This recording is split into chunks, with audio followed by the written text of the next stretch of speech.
Assalamualaikum warahmatullahi wabarakatuh. Selamat datang ke tahun 2022 dan selamat datang kembali ke channel Syukri Saham Global. Okey, so pada kali ini saya akan buat video tentang gold dengan Bitcoin. Mana yang lebih bagus? So dalam video ini kita akan tengok di antara kedua-dua ini yang manakah lebih menguntungkan dan yang manakah lebih bagus untuk kita buat long term investment.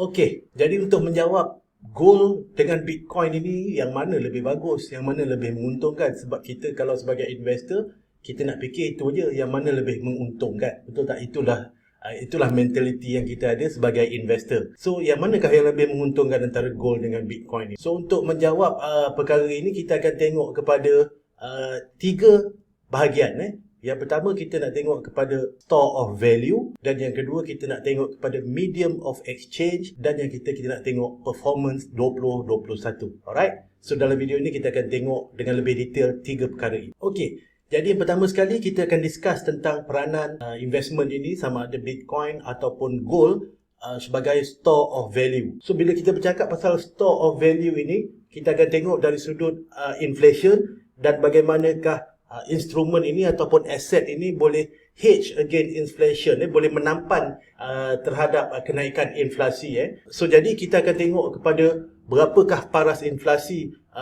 yang sedang berlaku sekarang ini, especially pada tahun 2021. So kalau kita refer kepada main market kita US, inflation di US ialah pada sepanjang 2021 ialah 6.8%.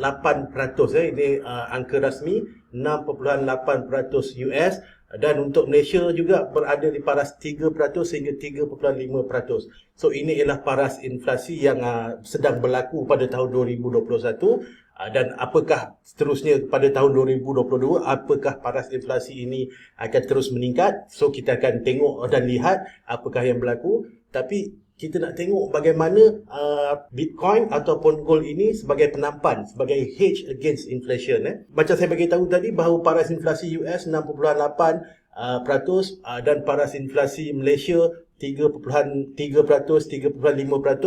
Jadi bagaimanakah peranan Bitcoin atau gold ini sebagai hedge against inflation? So kalau kita tengok dari sudut performance Bitcoin versus gold, so kalau tuan-tuan boleh tengok kepada chart yang ada ini, Bitcoin performance untuk 2021 ialah sebanyak kenaikan 42.6%. Okey, itu ialah kenaikan Bitcoin 42.6%, tetapi gold sebenarnya menyusut, value dia ialah 6.24%.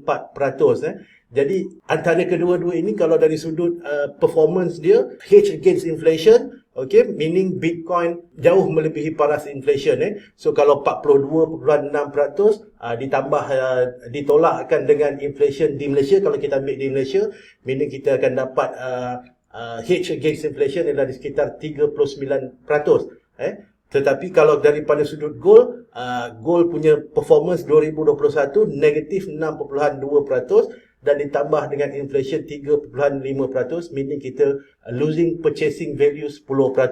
Okay, so itu ialah performance yang kita ada dari sudut Bitcoin dan gold. Meaning dari sudut ini Bitcoin is better hedge against inflation dan lebih bagus sebagai store of value as asset. Okay, itu yang pertama. Dan yang kedua kita akan tengok kepada medium of exchange. Bagaimanakah fungsi Bitcoin ataupun gold untuk kita gunakan untuk medium of exchange, untuk kita membeli barang ataupun membeli aset dan sebagainya. So kalau kita tengok dari sudut ini juga, kita nampak bahawa dari sudut government to government, G to G, mungkin gold lebih menjadi pilihan dari sudut government to government untuk melakukan government to government punya transaction. Mereka mempunyai reserve gold yang banyak, jadi of course mereka boleh melakukan transaksi untuk keluar daripada US dollar menggunakan gold. Okey, itu dari sudut government. Tapi dari sudut kita sebagai rakyat biasa, adakah kita boleh beli barang-barang menggunakan gold? Okay, itu ialah persoalannya. Bolehkah kita menggunakan gold untuk membeli barangan dan perkhidmatan. Dalam kebanyakan masanya saya rasa dari sudut medium of exchange ini nampaknya Bitcoin lebih menonjol sebagai medium of exchange, sebab ada syarikat-syarikat, ada peniaga-peniaga daripada Malaysia ataupun di luar Malaysia yang sebenarnya lebih menerima Bitcoin daripada gold, sebab satu, nak transfer gold itu sebagai physical asset mungkin problem kan. Macam mana kita nak transfer gold, alright, tapi Bitcoin secara digital ni kita boleh transfer. Jadi itu lebih mudah, meaning dari sudut medium of exchange juga Bitcoin lebih menonjol daripada gold.